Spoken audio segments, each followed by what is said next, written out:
अस्सलाम वालेकुम नाज़रीन। प्रोग्राम बिहाइंड द न्यूज़ सां गॾु मां जो मेज़बान मेराज हबीब। प्रोग्राम में ज़िक्र कंदासीं मुल्की मुआशी सूरत हाल जे हवाले सां ऐं हुकूमत जे फ़ैसलनि जे हवाले सां। मुल्क में मुआशी सूरत हाल में का बि बहितरी नज़र न पई अचे। एक पासे खां हुकूमत पारां वक़्त ते फ़ैसला न करण करे ऐं वफ़ाक़ी हुकूमत में आमदन ते थींदड़ करप्शन सबबि मुआशी सूरत हाल बेहतर ख़तरनाक थींदी पई वञे, जंहिंजो सिधो सो नुक़सान अवाम खे थिए थो ऐं वाज़िह तौर ते अवाम उहो हिन वक़्त ताईं भोॻे रहियो आहे। LNG समेत मुख़्तलिफ़ शोबनि में 205 अरब रुपयनि जी बेक़ाइदगियुनि जो इंकिशाफ थियो आहे। ताज़ो ई ऑडिटर जनरल ऑफ पाकिस्तान माली साल 2019-20 दौरान LNG जी दरामद में मिसमैनेजमेंट, महांगाई, LNG जी ख़रीदारी ऐं उन सां गॾोगॾु petrol sector, telecom sector, NHA, PWD, state office OGRA समेत ॿियनि इदारनि में 205 अरब रुपयनि खां वधीक जी बेगाइतगियुनि जो इंकिशाफ कयो आहे। माली साल 2019-20 दौरान मजमूई तौर ते 1637 अरब 72 करोड़ 70 लख रुपयनि जी मालियत जूं पेट्रोलियम मसनूआत दरामद कई वई हुयूं। साॻी साल मक़ामी सतह ते पेट्रोल जी मसनूआत जी पैदावार जो हदफ़ 2 करोड़ 93 लख 90 हज़ार बैरल हो। पैदावार 2 करोड़ 91 लख 60 हज़ार बैरल पंहिंजी पैदावार थी हुई। मुक़ररु थियल टारगेट खां 2 लख बैरल घटि पैदावार थी, जॾहिं त साॻे साल गैस जी पैदावार 1.46 TCF थी हुई, जॾहिं त मुल्क में साॻे साल 60.4 TCF जा गैस ज़ख़ीरा मुल्क में मौजूदु हुआ। मुल्क में मौजूदु गैस ज़ख़ीरनि खे छॾे जंहिं वक़्तु गैस जी ज़रूरत वधी त उन वक़्तु 0.12 TCF LNG ॿाहिरां घुराई वई, जंहिंसां मुल्की ख़ज़ाने खे 1 अरब 65 करोड़ खां मथे जो नुक़सानु वाज़िह तौर ते पहुतो हो।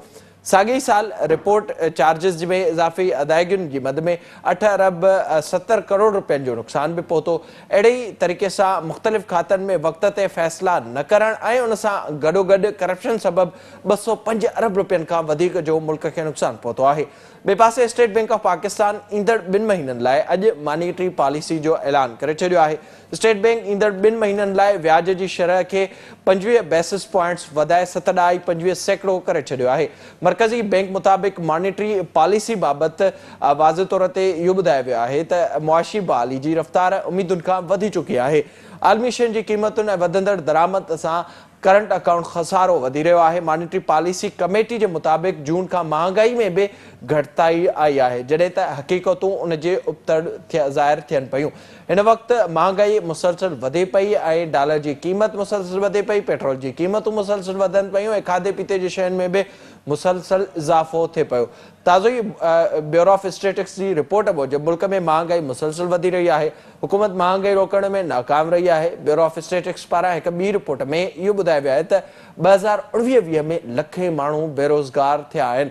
उन गुज़िरियल साल खां कोरोना वायरस जी सूरत हाल ऐं उन खां पोइ हिन वक़्त ताईं जो अंदाज़ो लॻाइजे त बेरोज़गार थींदड़ माण्हुनि जो तइदादु तमामु तेज़ी सां वधे पियो ऐं उन जो सिलसिलो हिन वक़्त ताईं जारी आहे। सिर्फ़ु एतिरो ई न पर हुकूमत बिजली जे क़ीमतुनि में वाधि लाइ ऑर्डिनेंस आणण जो बि सोचे पई। उन जूं तयारियूं बि हिन वक़्त ताईं हलनि पियूं ऐं उहो मुसलसल उन ते बि गौर वीचार कए पियो वञे। जॾहिं त उन सां गॾोगॾु हिन वक़्तु जेका मुल्क में मुआशी सूरत हाल आहे, वज़ीर आज़म इमरान ख़ान माज़ीअ में जंहिं वक़्तु नवाज़ शरीफ़ जी हुकूमत हूंदी हुई या आसिफ ज़रदारी जी हुकूमत हूंदी हुई, उन वक़्तु जॾहिं डॉलर महांगो थींदो त वज़ीर आज़म इमरान ख़ान उन बाबति छा चवंदो, अचो त सभु ख़बर आहे ॾिसो। वज़ीर आज़म इमरान ख़ान जी ॻाल्हि ॿोल ॿुधी। हिन वक़्तु डॉलर मुसलसल वधे पियो, पेट्रोल जी क़ीमतुनि में वाधि थिए पई, इन्फ्लेशन ते कंट्रोल हुकूमत न पई करे सघे।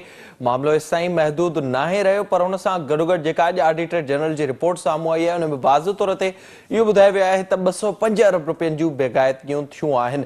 वाज़िह तौर ते जेका ही हुकूमत 3 सालनि दौरान मुआशी लिहाज़ खां असांखे नाकाम थींदे नज़र अचे थी ऐं पॉलिसियूं जेके हुन हुकूमत जूं नज़र अचनि थियूं उन में बि का बहितरी नज़र नथी अचे। वरी साॻी वक़्त में वक़्त सिर फ़ैसिला न वठण जे करे बि नुक़सानु थिए पियो। असांखे हिन वक़्तु वीडियो लिंक ज़रिए जॉइन कयो आहे मुल्की मुआशी माहिर आहिनि मोहतरम जनाब इंजीनियर MA जब्बार मेमन साहब। साईं अस्सलाम वालेकुम। वालेकुम सलाम। वॾी महिरबानी मुंहिंजी प्रोग्राम में जॉइन करण जे लाइ। ॿुधाइजो सभ खां पहिरियां ज़ाहिरा जेका मुआशी सूरत हाल असांखे हुकूमत जे 3 सालनि खां पोइ नज़र अचे थी, इन्फ्लेशन ॾिठो वञे उन ते कंट्रोल करण में हुकूमत नाकाम नज़र अचे थी, डॉलर जी सूरत हाल अव्हां जे साम्हूं आहे ऐं उन सां गॾोगॾु जे ॿियूं शयूं ॾिसूं उन ते बि केतिरा ई सवाल उथनि था।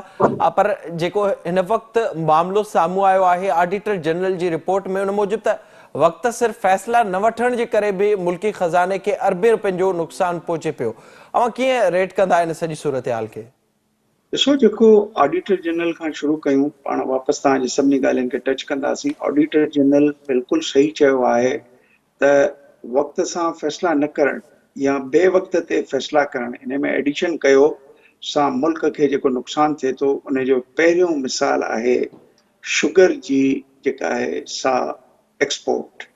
उन जो पहिरियों मिसाल आहे, ॿियो मिसाल आहे इन कणिक जे हवाले सां हिकिड़ी हायर मिसमैनेजमेंट।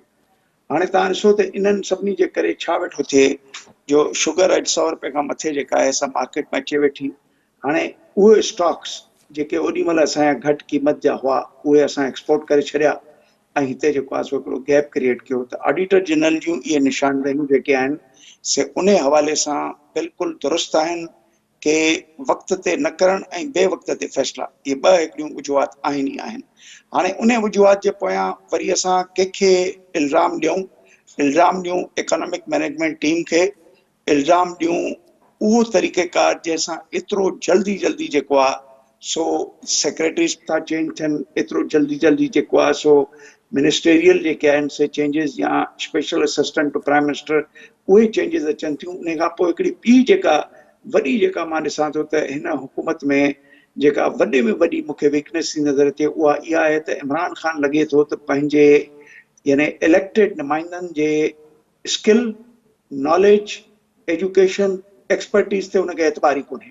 तव्हां ॾिसो त पूरी जेका कैबिनेट वेठी आहे, उन कैबिनेट में नदीम बाबर आयो, 5.5 अरब जो स्कैंडल खणी भॼी वियो, उन खां अलावा ॿिया घणा स्कैंडल उन पोयां हलंदव।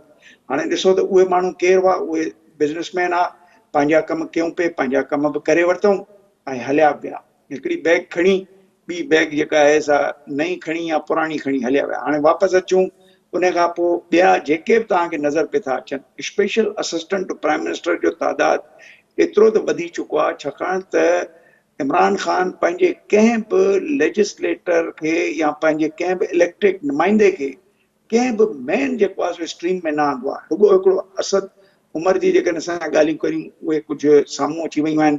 ॿियो हिननि खे थोरो हिकिड़ी मुश्किलात आई त कहिड़े वज़ीर खे इकोनॉमिक कोऑर्डिनेशन ॾियनि, उन जे लाइ हिननि जेको आहे ख़ुसरो बख़्तियार खे आंदो। तंहिंखां पोइ जेको आहे सो वरी उन खां पोइ जॾहिं शौकत तरीन आयो त उहो उनखे 6 महीननि अंदरि जेको इलेक्ट थियो वियो, उन हवाले सां त सॼी हिकिड़ी जोड़ झुकई जेका आहे सा उन में का कंसिस्टेंसी कोन्हे, उन में का कंटिन्यूएशन कोन्हे, उन में को बि हिकिड़ो कंहिंखे चइजे त हिकिड़ो यानी जटाव कोन्हे। हाणे इहे सभु ॻाल्हियूं मिली करे जेको आहे सो इन सॼे डिसीशन्स ते वसंदाज थियनि थियूं, जंहिंजी ऑडिटर जनरल ॻाल्हि थो करे, ऐं प्लस इकोनॉमिक मैनेजमेंट जा जेके आउटकम्स आहिनि उन जे हवाले सां बि तमामु घणियूं जेके आहिनि से कमज़ोरियूं हुअण जे करे जेके आहिनि से रिज़ल्ट्स कंहिं बि क़िस्म जा ओतिरा सुठा मां चवंदुसि न पिया था अचनि, जंहिंसां हिकिड़े आम माण्हू खे जेको आहे सो कंहिं क़िस्म जो सहकार मिले। हाणे थोरी देरि लाइ वापसि अचूं त इजिप्ट मां हिकिड़े माण्हूअ खे खणी आया, सेंट्रल बैंक जो गवर्नर त कयूं, पर हाणे उहे माण्हू जी जेका सोच हुई उहा सोच उन्हनि सां ई वाबस्तगी रखंदी जिन माण्हुनि हुनखे हिते पहुचायो। सुभाणे उहे माण्हू वञी कंहिं ॿिए मुल्क में बि बिल्कुलु तव्हां हैरान न थिजो, कंहिं ॿिए मुल्क में कंहिं चङे उहिदे ते वञी लॻे, इहो थी सघे थो, छाकाणि त ग्लोबल जेका हिकिड़ी पॉलिटिकल इकोनॉमी आहे तंहिंजी सघ हिन वक़्तु IMF वटि आहे, तंहिंजी सघ वर्ल्ड बैंक वटि आहे, तंहिंजी सघ जेका आहे सा एशियन डेवलपमेंट वटि आहे, IFC वटि आहे, ऐं सऊदी अरेबिया जे जेके बि एजेंसीज़ आहिनि फाइनेंस जूं, उन्हनि जे मथां उहे हावी आहिनि। हाणे जेकॾहिं पाण में वेठा आहियूं, अॼु तव्हांजो MPS आयो आहे, मॉनिटरी पॉलिसी, तव्हां ॾिसो त इहो को साल खां इवन शौकत तरीन चयो, मां नथो चवां, शौकत तरीन इहो चयो त 13.5 खां वठी जॾहिं 7% ते हिननि एॾो टाइम लॻायो जो सॼी इकोनॉमी खे गैर मुस्तहकम करे छॾियऊं। हिननि जो पंहिंजो फाइनेंस मिनिस्टर ॻाल्हियूं थो करे, माना स्टेट बैंक जे गवर्नर जे ख़िलाफ़ हुन ॻाल्हियूं कयूं त स्टेट बैंक जे गवर्नर जेको बि हिकिड़ी मॉनिटरी पॉलिसीअ में रदोबदल आंदी, उन में एतिरो टाइम लॻाई जो पाकिस्तान जी इकोनॉमी जेका आहे सा पंहिंजे जाइ ते न बीही सकी, बल्कि इहे लफ़्ज़ इस्तेमालु कई अथनि, बर्बाद थी वई। हाणे जेकॾहिं पंहिंजे हुकूमत जे अंदरि ई ॿ वेठल माण्हू, हिकिड़ो फिस्कल साइड ते आहे, हिकिड़ो मॉनिटरी साइड ते आहे, तव्हां ॾिसो त केॾो वॾो तज़ाद आहे। हू हुनजे एक्ट खे सम्झे थो त इकोनॉमी बर्बाद कयईं, हू वरी पंहिंजी जाइ ते सम्झे थो त न थियो आहे। हाणे वापसि अचूं हिन ॻाल्हि ते त अफ़गानिस्तान वारो मसइलो असांजे साम्हूं आहे, बे वक़्तु जंहिंखे चइजे बे वक़्तु या वक़्त ते न थींदड़ फ़ैसिला। हाणे ॿुधो, हिकिड़ो ॿियो फ़ैसिलो जेको वक़्त ते न पियो थो थिए, उहो आहे अफ़गानिस्तान। अफ़गानिस्तान चरक हिस्टोरिकली असांजो पंजो सूबो हूंदो हो। अफ़गानिस्तान जी सॼी जेका कंजम्पशन आहे उहा पाकिस्तान मां पूरी थींदी हुई हिस्टोरिकली। इहा हिकिड़ी सुठी शइ हुई। असां जेको आहे हिकिड़ो प्रोडक्शन यूनिट हुआसीं ऐं हू असांजा कंजम्पशन हिकिड़ा सैटेलाइट हुआ। हाणे उन सैटेलाइट जे हवाले सां आहिस्ते आहिस्ते असां 5 साल पहिरें $2.5 बिलियन असां एक्सपोर्ट कंदा हुआसीं। अॼु असां 780 ते पहुता आहियूं। माना तव्हां अंदाज़ो लॻायो त इहा मार्केट वरी ॿियनि हंधा पूरियूं थियूं। हिंदुस्तान विच में अची वियो, ईरान बि जेको आहे सो कुझु न कुझु पंहिंजूं शयूं मोकिलींदो रहियो, ऐं उन खां अलावा चाइना जेको आहे सो इनडायरेक्टली ॿियनि हंधा जेको आहे सो उहो बि उते वञणु शुरू थियो। त असां त हिन वक़्तु वरी हिकिड़ो मौक़ो आयो आहे, मौक़ो आयो अथव। वक़्त ते असां फ़ैसिला न पिया करे सघूं। तव्हां हिकिड़े महीने खां ॿुधो हूंदो, मां बि हिननि मिनिस्ट्री ऑफ कॉमर्स सां मीटिंगुनि में ऐं स्टेट बैंक जी मीटिंगुनि में शरीक रहियो आहियां। Federation of Pakistan chamber of commerce जे ज़रिए इहा ॻाल्हि उन्हनि खे वर्जाईसीं त तव्हां जेको आहे सो डिसीजन वठो। हिन वक़्तु तव्हांजे दर ते हिकिड़ी कंजम्पशन मार्केट आहे। उन कंजम्पशन मार्केट खे रुपए जे बेसिस ते उहा मार्केट तव्हां जेको आहे सो हलायो। माना सॼी जेका इंपोर्ट एक्सपोर्ट जी सेटलमेंट थिए उहा उहा सॼी जेका आहे सा रुपए में थिए। अॼु ताईं जेको आहे सो इन सिलसिले में को फ़ैसिलो न थियो आहे। इहो बि उन्हनि खे सम्झायो। ज़ाहिर मां बि उन्हनि खे जबर साहब इन ते पाण ईंदासीं जेका सूरत हाल हिन वक़्तु असांखे नज़र अचे पई।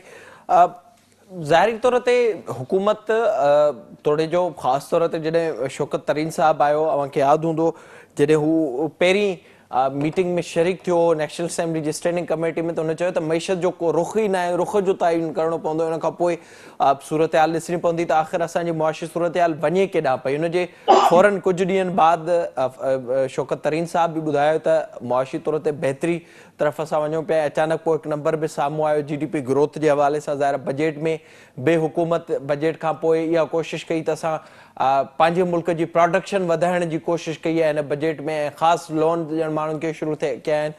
अव्हां कीअं पिया ॾिसो जेको इहा ख़ासि तौर ते हुकूमत जी दावा आहे पंहिंजे मुल्क जी प्रोडक्शन जे हवाले सां, हिन वक़्त ताईं जेके अंग अखर साम्हूं अचनि पिया या जेके नतीजा असां ॾिसूं पिया, या जहिड़े तरीक़े सां इन्फ्लेशन में वाध थिए पई, उन सां इहे इंडिकेटर्स मिलनि त नथा त का मुल्क में बि प्रोडक्शन थिए थी वॾे तादाद में थिए पई?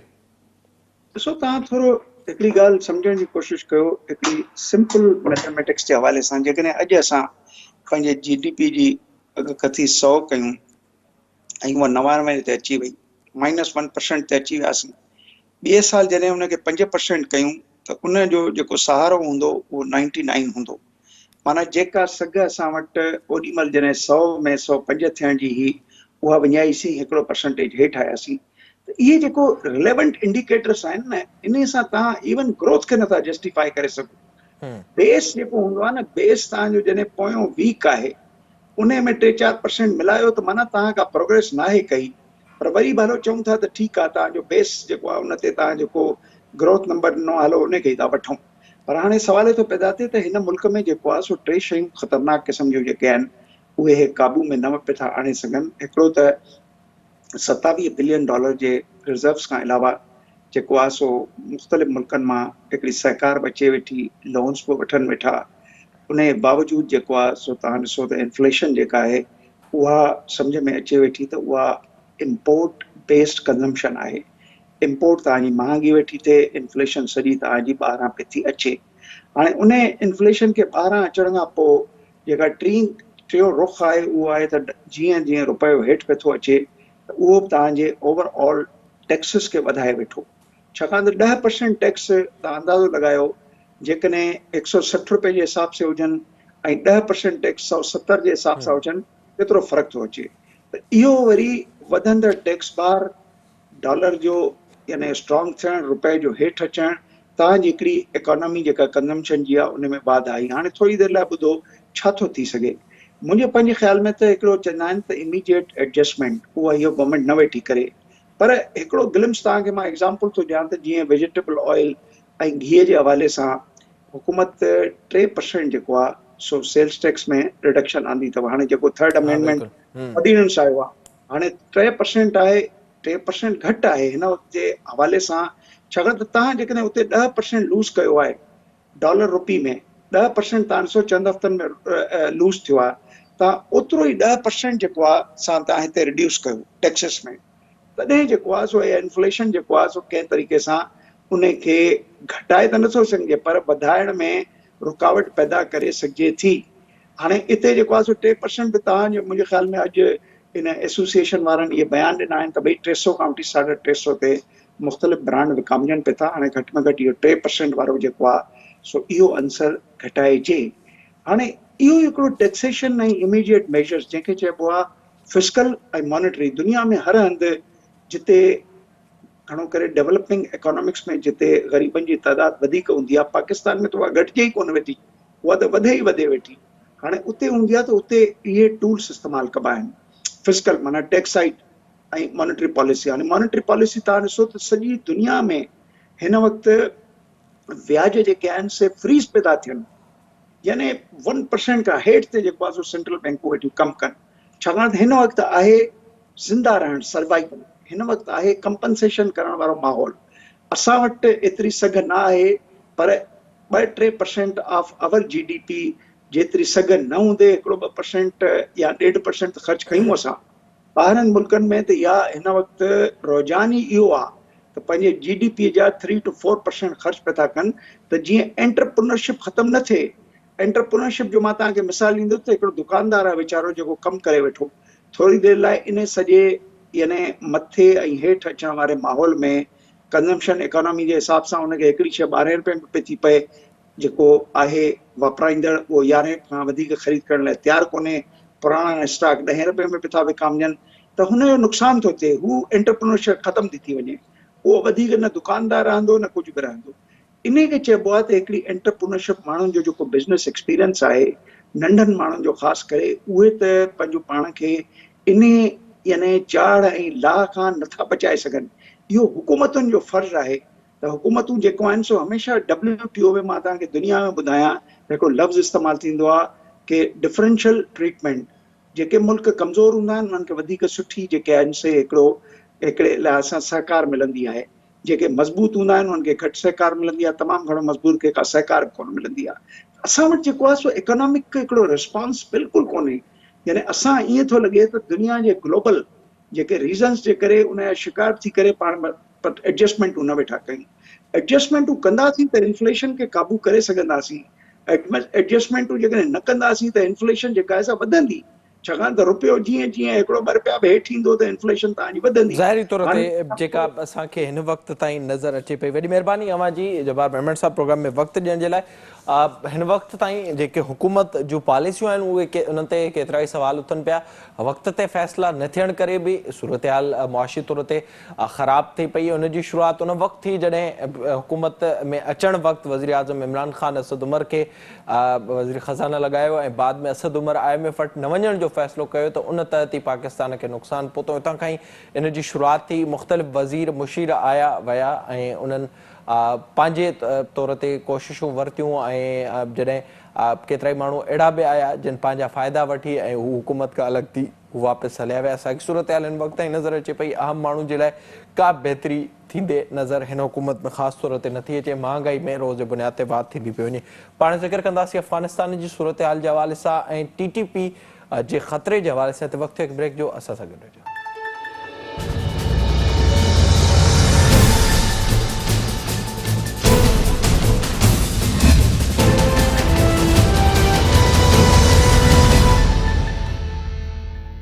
प्रोग्राम में हिकु भेरो ॿीहर भलीकार पाण ज़िक्र कंदासीं अफ़गानिस्तान जी सूरत हाल जे हवाले सां। ज़ाहिरी तौर ते अफ़गानिस्तान में तालिबान जी हुकूमत ठही चुकी आहे, पर उन बावजूद बि हिन वक़्त ताईं केतिरा ई चैलेंजिस तालिबान जे साम्हूं आहिनि। वाज़ो तौर ते पाकिस्तान जी बि इहा कोशिशि आहे त कंहिं न कंहिं तौर ते अफ़गानिस्तान में तालिबान जी हुकूमत खे पाकिस्तान तस्लीम करे। उन बाबति वज़ीर आज़म इमरान ख़ान केतिरा ई भरिया चई चुको आहे, जॾहिं त माली मदद जे लाइ, माली सहायता जे लाइ बि बार बार पाकिस्तान इहा ॻाल्हि करे चुको आहे। पाकिस्तान पारां कोशिशूं पंहिंजे तौर ते बि वरितियूं पियूं वञनि, जंहिं त उन सां गॾोगॾु हिन वक़्तु TTP हिकु वॾो ख़तरो थी पाकिस्तान जे साम्हूं उभिरे पई ऐं हमलनि में बि वाध थी आहे। उन सां गॾोगॾु TTP खे आम माफ़ी ॾियण जो बि हीअ हुकूमत सोचे पई, जंहिं बाबति वाज़ तौर ते सदर आरिफ अलवी, शाह महमूद कुरैशी पारां बि ॻाल्हि ॿोल कई वई हुई। इन सॼे मामले ते पाण प्रोग्राम में ॻाल्हाईंदासीं। हिन वक़्तु असांखे वीडियो लिंक ज़रिए जॉइन कयो आहे सीनियर सहाफ़ी ऐं तजज़ियाकार आहिनि, अफ़गान मामलनि जा माहिर आहिनि, मोहतरम जनाब ताहिर ख़ान साहब। ताहिर साहब अस्सलाम वालेकुम।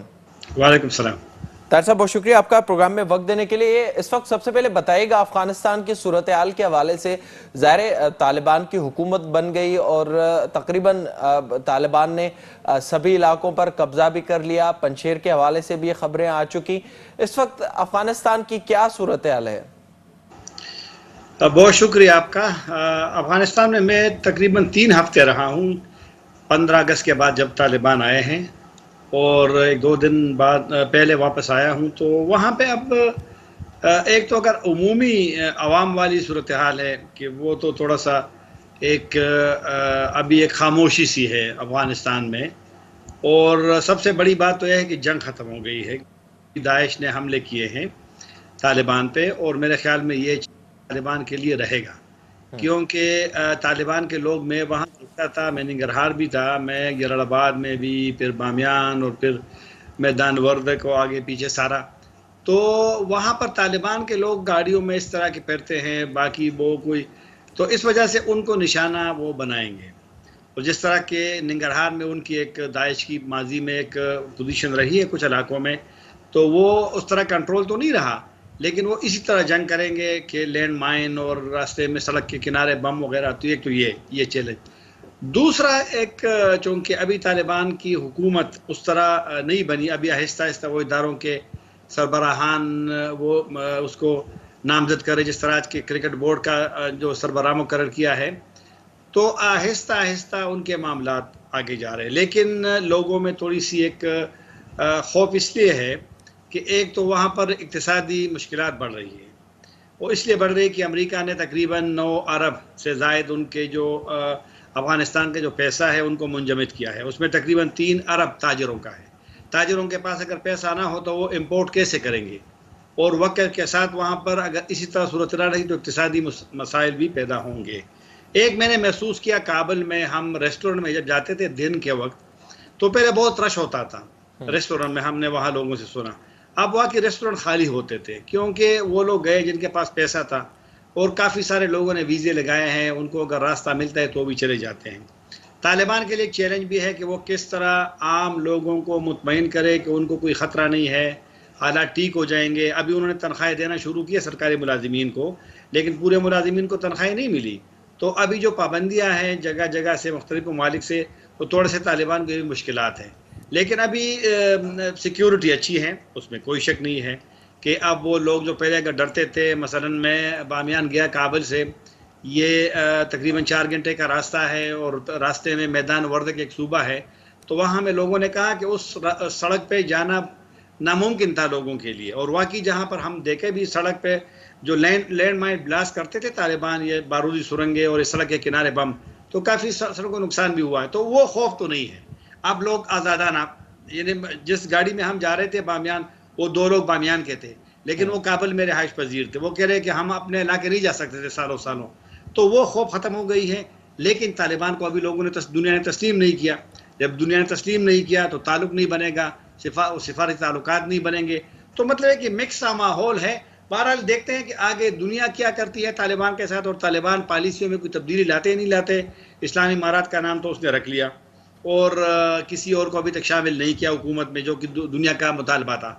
तो बहरहाल एक मुश्किल हालत है तालिबान के लिए। बताइएगा आप, ज़ाहिर इस पर जब हमने देखा तालिबान की हुकूमत आई और उस वक्त ये बातचीत चल रही थी कि मुख्तलिफ लोगों को शामिल किया जाएगा, और वहाँ पर हमने ये भी उस वक्त सुना कि तकरीबन सबकी शमूलियत होगी हुकूमत में। फिर दायरे तालिबान ने अबूरी हुकूमत का ऐलान भी कर दिया। अब उस बात पर पूरा प्रेशर इस वक्त चल रहा है। दूसरा, हमने ये भी देखा तालीम के हवाले से कि वहाँ पर बच्चियों को इदारों में जाने दिया जाएगा, उस पर कोई रोकथाम नहीं होगी, और काफ़ी चीज़ों में नरमी नज़र आएगी तालिबान की इस हुकूमत में। तो उस चीज़ को आपने महसूस किया, और ख़ास तौर पर जो अफगानिस्तान के लोगों को एक डर था, खौफ था, जिस तरह से लोग वहाँ से निकल रहे थे, भाग रहे थे, और ये पूरी दुनिया में एक तासुर गया ज़ाहिरी तौर पर, वो कुछ कम हुआ है अब?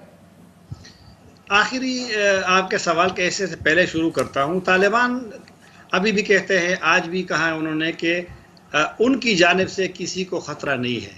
वो किसी को बज़ोर अफ़गानिस्तान छोड़ने के लिए मजबूर नहीं करेंगे। अगर अपने लोग खुद जाना चाहते हैं तो वो चले जाएं। एक और भी हमारी जो नेचर है इस सोसाइटी की, वो ये है कि अगर आपको मौका मिलता है ना बाहर जाने का, तो बस फिर आप लोग चले जाते हैं। अब देखो जितने भी मीडिया इदारे हैं, जितने भी हैं, voice of America, BBC, DW, ये जो जर्मन का है, तमाम लोग चले गए हैं, तमाम, एक भी नहीं रहा। एक दो शायद कोई वीज़ों का इशू होगा, किसी का पासपोर्ट बच्चे का नहीं बना होगा क्योंकि पासपोर्ट दफ्तर बंद है, तो वो तो रह गए हैं। अब ऐसा भी नहीं है कि वो जाकर के साथियों, क्योंकि मैं काबुल में था तो हमारे साथ भी वहाँ अफगान सहाफ़ी काम कर रहे थे जिसके साथ मैं गया था। वहाँ पर हम होटल में देखते थे कि अफगान सहाफ़ी तमाम जो फ़ॉरेन मीडिया गई है उनके साथ काम कर रहे थे, तो वो उनको तो उन्हें कोई मसला नहीं है। थोड़े मोड़े मसाइल तो हर जगह होते, पाकिस्तान में कितने मसाले सहाफ़ियों के, तो वो एक वो है कि लेकिन लोग कुछ अभी भी थोड़ा सा लोगों में खौफ है और वो जाना चाहते हैं, लेकिन ऐसा भी नहीं है। 3.5 करोड़ की आबादी में अगर नहीं जाना चाहिए किसी को भी, लेकिन अगर लोग कहते हैं कि हमने जाना है तो वो तो अलग बात है।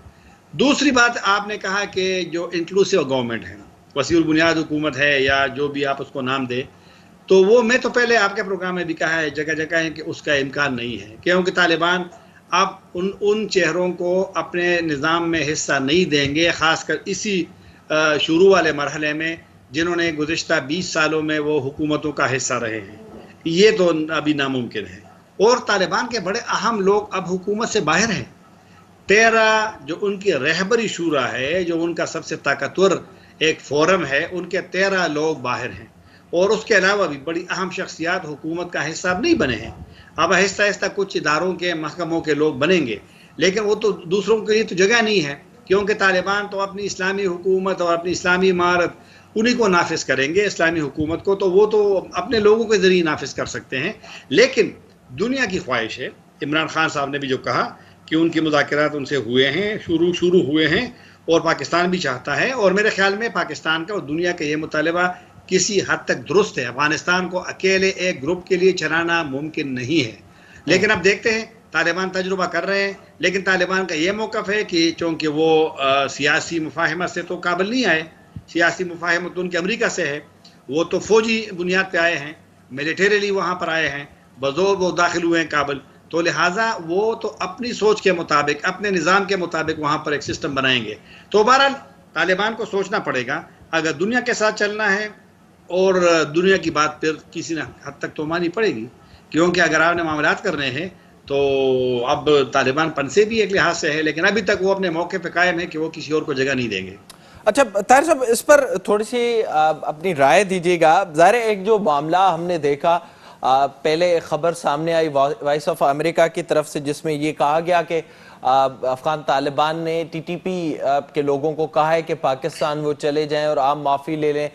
फिर उसके बाद हमने देखा ये सिलसिला रुका, बाद में कुछ दिन पहले आरिफ अलवी साहब ने ये बात की, फिर शाह महमूद कुरैशी साहब ने इस बात की तौसीह की कि माफ़ी दी जा सकती है अगर वो आम माफ़ी मांग लें। तो आपके पास क्या इतलात हैं, क्या तालिबान की तरफ से, अफगान तालिबान की तरफ से कोई प्रेशर डाला गया है, या इस तरह के कोई मुज़ाकरात हो रहे हैं पाकिस्तानी हुकूमत और तालिबान के बीच में?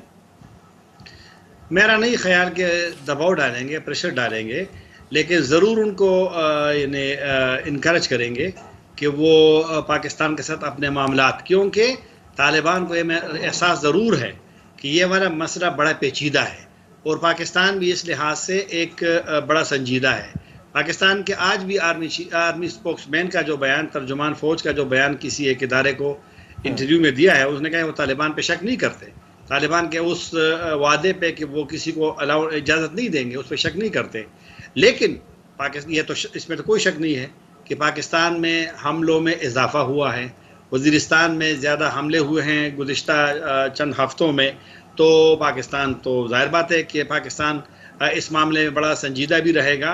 लेकिन मेरे ख्याल में पाकिस्तान वक्त देगा तालिबान को कि वो अपने वादों की उस पर अमल करे। दूसरी बात यह है कि आपने कहा कि कोई मुज़ाकरात, कोई बातचीत इसके पहले हुई थी, जो मेरी मालूमात है, मतलब राब्ते हुए थे, राब्ते होते हैं, अगर बराह रास्त ना हो बिलवास्ता होते हैं, लेकिन मेरे ख्याल में वो मुज़ाकरात TTP के साथ कामयाब नहीं हुए। अब चूँकि वहाँ पर एक हुकूमत आ गई है तालिबान की, तो तमाम दुनिया की जो इस्लामी तंजीमें हैं उनको थोड़ा सा हौसला मिला है, क्योंकि जो इस्लामी तहरीकें हैं, जो मुसल्लह ग्रुप्स है, जिनको जो भी नाम आप दें, तो थोड़ा सा तो इनका एक माजी का रिश्ता है। फिक्र का रिश्ता है, सोच का है, एक दूसरे को सपोर्ट किया है वक्तन फवक्तन।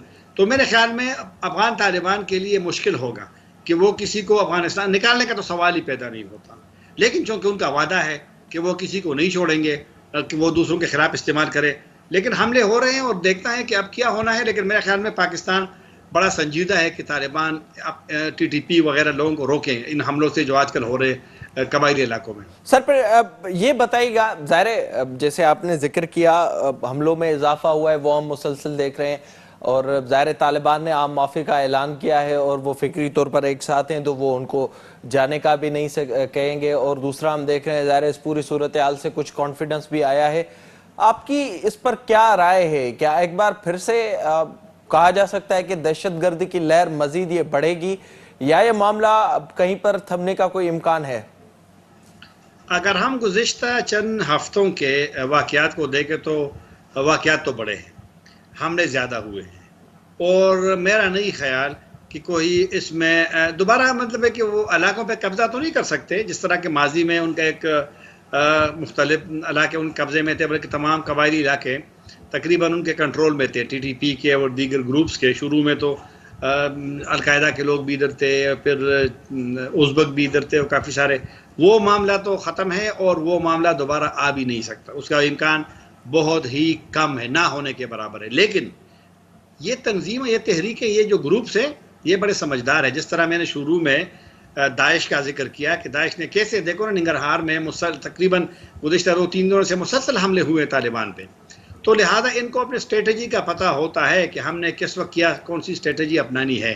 तो ये चैलेंज पाकिस्तान के लिए अब ताज़ा दोबारा पैदा हुआ है, और जिस तरह मैंने कहा हमले ज़्यादा हुए हैं तो वह बिल्कुल हुए हैं, और अब देखना है कि तालिबान, अफगान तालिबान अपने वादों पे कितना ज़्यादा वो उस पर वो ऑनर करते हैं, उस पर अमल करते हैं, और किस तरह पाकिस्तान को मुतमईन करते हैं। मैंने तो कहा कि पाकिस्तान के अब तक जो बयानात आ रहे हैं वो मुस्बत है, और आज ताज़ा बयान आर्मी तर्जुमान का जो मैंने अभी देखा है किसी एक वेबसाइट पे, तो उसमें उन्होंने इंटरव्यू में यही कहा है कि वो तालिबान पे शक नहीं करते, बल्कि तालिबान से राब्ते में हैं, और उनको तवक्को है कि जो पाकिस्तान के सिक्योरिटी जो खदशात हैं उनको वो तवज्जो देंगे। तो मसला ये वैसे है, अभी एक चैलेंज पाकिस्तान के लिए पैदा हुआ है।